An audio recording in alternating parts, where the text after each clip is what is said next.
Hey, what is going on, Twintendo Nation? Hope you're having an awesome day.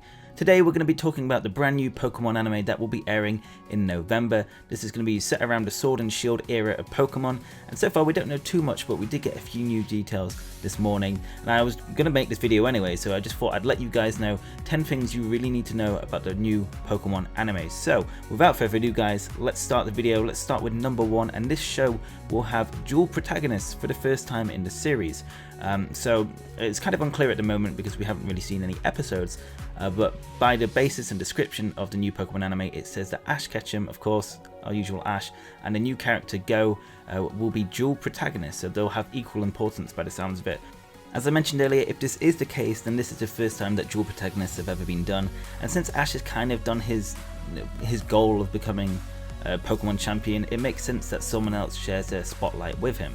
Moving on to number 2, we have a new anime professor, a new professor of Pokemon.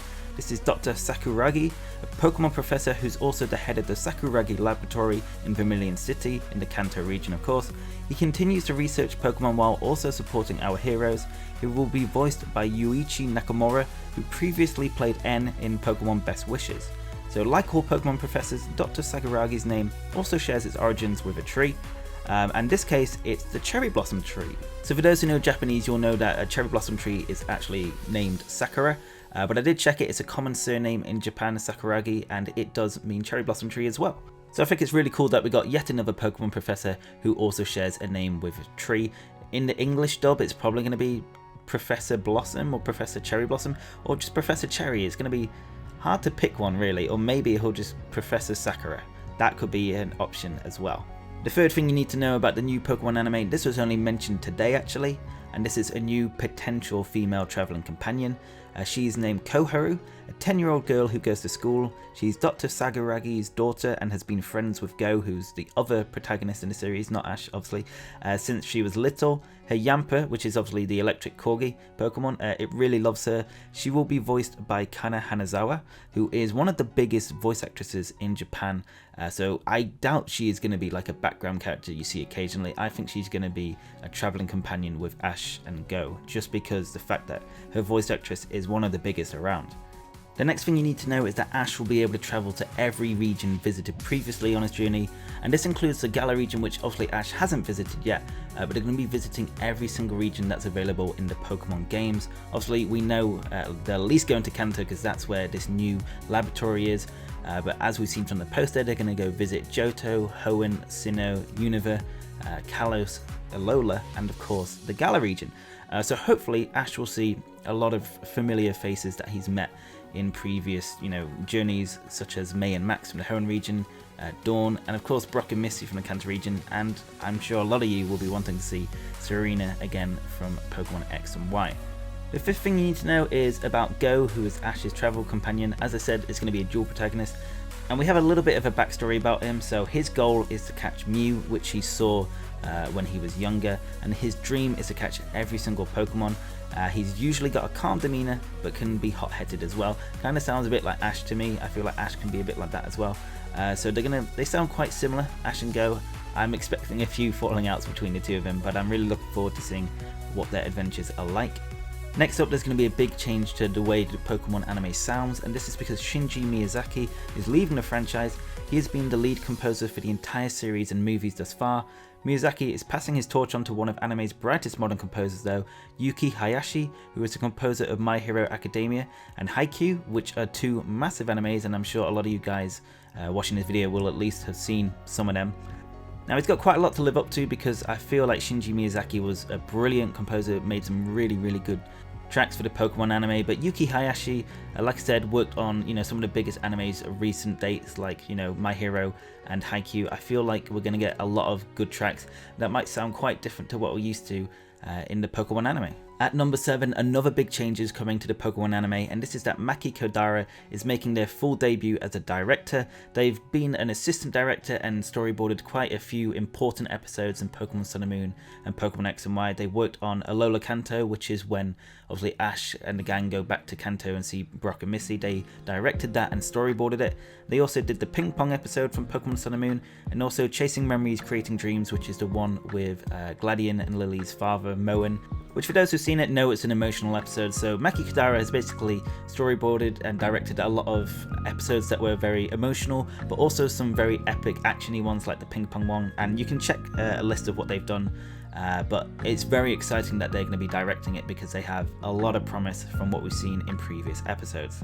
And number 8, as of right now, the title of the Pokemon anime is just Pocket Monsters, so just Pokemon. And since Ash and Go are going to be travelling to a vast array of regions and locations, there is enormous scope here to make this series longer running than any of the show's previous iterations, and make it highly likely we'll be seeing some familiar faces who have not been on the show in years, and now that travelling to old locations is confirmed. So as I mentioned earlier, I want to see May and Max mostly. Dawn will be good, Serena will be good, not too bored about the Best Wishes characters like Iris and Cillian, was it? I don't even remember their names, I'll be honest. So, but you know, there is a lot of potential just calling it Pokemon. We still don't know the English title, but if they call it just Pokemon, like, that's going to be very interesting to see where this series goes. And the 9th thing you need to know is that potentially Ash and his companions will be able to travel to these different regions and across the Pokemon world via teleporter at the Professor's Lab. So this is just speculation at the moment, but we got some art at Professor's Lab today, and there's this contraption that seems to be surrounded by computers, and you kind of step up onto this platform. You can see like some safety rails, and in the middle seems to be a teleporter. Now, this ain't the most far-fetched thing you'd ever see in a Pokemon anime, since there's a lot of Pokemon that know teleport, you know, a lot of psychic Pokemon.